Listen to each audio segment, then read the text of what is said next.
신경세포는 인간을 비롯한 동물의 몸속에서 감각 전달과 운동 지시의 기능을 수행하는 매우 중요한 세포입니다. 신경세포의 신호는 세포 내에선 전기 신호로 전달되며 세포 사이에서는 화학적 신호를 통해 정보를 전달합니다. 세포 사이의 화학적 신호 전달은 세포를 타고 흐른 전기 신호로 인해 칼슘 이온이 세포 내로 유입되면서 시작됩니다. 유입된 칼슘 이온은 신경 전달 물질을 담고 있는 시냅스 소포체를 자극하여 인접한 세포막과 융합하게 만들고 이 과정에서 소포체 내의 신경 전달 물질이 외부로 배출되어 인접 신경세포가 이것을 수용하면서 신호 전달이 이루어집니다. 본 연구는 이러한 소포체의 활동을 분자 단위에서 상세하게 밝혀낸 연구로서 그간 밝혀지지 않았던 신경세포의 생체막 융합 메커니즘을 규명함으로써 2010년 사이언스지에 게재된 우수 연구 성과입니다. 과학적으로 봤을 때 가장 중요한 의미가 생체막 단백질의 기능이 활성화돼서 두 생체막이 하나로 융합되는 것을 이제 관찰을 한 것입니다. 근데 기존에는 10의 12승계, 10의 15승계의 그런 생체막 융합 사건들을 무작위적으로 발생을 하면서 그거를 이제 다 평균해서 녹화를 하게 되는데요. 저희는 딱 두 개의 생체막 풍선이 와서 융합하는 것을 이제 관찰을 하고자 시도를 했습니다. 생체막 융합을 일으키는 신경소포체는 직경이 50나노미터에 불과해 광학 현미경으로는 관찰이 불가능합니다. 따라서 지금까지의 연구는 다량의 소포체를 반응시키고 통계적으로 반응 속도를 확인하는 수준에 머물러 있었으며 극히 제한적인 추론만 가능했습니다. 본 연구팀은 세계 최초로 소포체 생체막 융합 과정의 직접적 관찰에 성공하였으며 이를 통해 생체막 융합의 상세한 메커니즘을 밝혀낼 수 있었습니다. 실험에서는 세포막을 대신해 T-스네어 단백질이 함유된 T소포체와 시냅스 소포체를 대신해 V-스네어 단백질을 함유한 V-소포체를 사용하였습니다. 이들은 각각 녹색과 적색 형광염료로 염색하였으며 특히 V-소포체에는 칼슘 이온에 반응하는 시냅토테그민 단백질과 위치 고정을 위한 바이오틴을 부착하였습니다.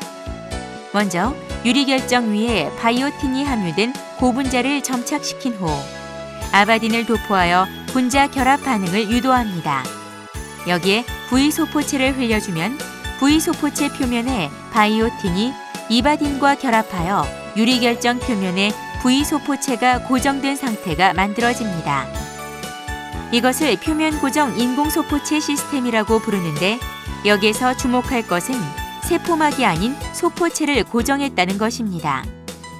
유동적인 소포체를 역으로 평면에 고정함으로써 소포체들의 반응 과정을 길게는 수시간까지 지속적으로 관찰할 수 있게 된 것입니다. V소포체가 고정된 유리결정에 T소포체를 추가하면 본격적인 생체막 융합 과정이 진행됩니다. 융합 과정을 확인하기 위한 방법으로는 프렛 기법이 활용됩니다. 생체막 융합이 아직 발생하지 않은 상태에서 유리결정에 녹색 레이저를 조사하면 먼저 녹색 염료들이 반응해 표면은 녹색 형광을 띠게 됩니다. 그러나 본격적으로 융합 과정이 일어나 두 소포체의 막이 융합되면 지질막 안에서 유동하는 녹색 염료와 적색 염료가 섞여 5나노미터 거리 이내로 가까워지면서 에너지 전이가 발생하고 이를 통해 적색 형광빛을 발하게 됩니다. 보시는 영상은 앞서 설명한 과정을 프렛 기법을 통해 관찰한 그래프입니다. 처음에는 녹색빛이 증가하고 이후 녹색빛이 감소하는 만큼 적색빛이 증가하는 것을 볼 수 있는데 이는 분리 상태의 두 소포체가 도킹하여 융합하는 과정을 보여주는 것입니다. 본 연구에서는 이 방법을 기반으로 환경적 요인을 변화시키면서 생체막 융합 현상의 변화를 비교 관찰하였습니다. 지금 보시는 그래프는 생체막 융합의 필수 요소로 알려진 칼슘 이온의 적정 농도를 측정해 본 결과입니다.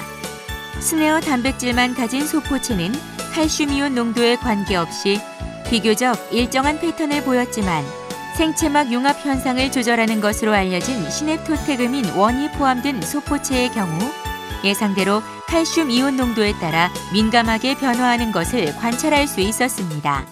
그러나 농도가 높을수록 융합이 잘 일어난다는 지금까지의 학계 보고와는 달리 10마이크로몰라에서 도킹 개수가 가장 많고 융합 개수 측정에서도 10마이크로몰라에서 가장 효과적인 것으로 밝혀졌습니다.